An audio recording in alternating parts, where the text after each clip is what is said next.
you are going to have some troubles when we follow Christ. క్రీస్తును వెంబడించేటప్పుడు కొన్ని శ్రమలు వస్తాయని యేసు ప్రభువారు చెప్పకయే చెప్పేస్తున్నారు. ఆమేన్. హల్లెలూయా. అవి ఏ విధంగా అయినా రావచ్చు.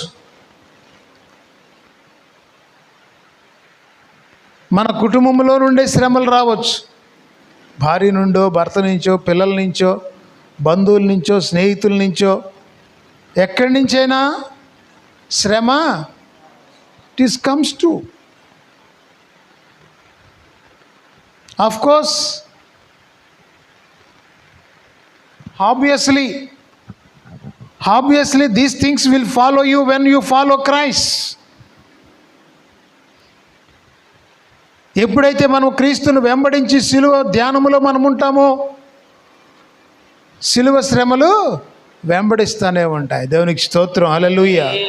అయినా ఈయన ఏం చేశారంట, ఆనందము కొరకై ఉంచబడిన, తన ఎదుట ఉంచబడిన ఆనందము కొరకై అవమానమును సైతము నిర్లక్ష్య పెట్టి సిలువను సహించారంట.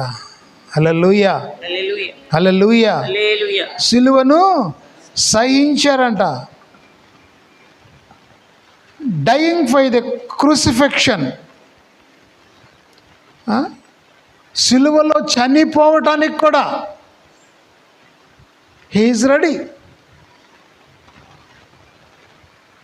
దేవునికి స్తోత్రం. చూడండి, సిలువ ధ్యానం అంటే ఎంతగా దీర్ఘములోనికి వెళుతూ ఉందో. It is not easy to carry the cross. చాలామంది సింపుల్గా ఏం చేస్తారు, ఎంత సిలువ ఒకటి చేసుకుని మెడలో వేసుకుంటూ ఉంటారు. ఆ సిలువ తేలికే. నిజ జీవితంలో సిలువను భరించడం చాలా కష్టం.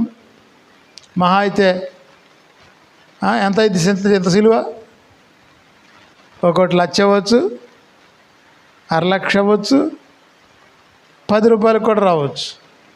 రకరకాలు ఉన్నాయి. Metal, it is depends upon the metal what it is made out of.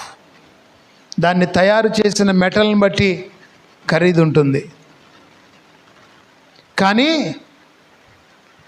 క్రీస్తు బిడ్డలుగా మనం తెలుసుకోవాల్సింది ఒక్కటే, being an Christian, being an child of God,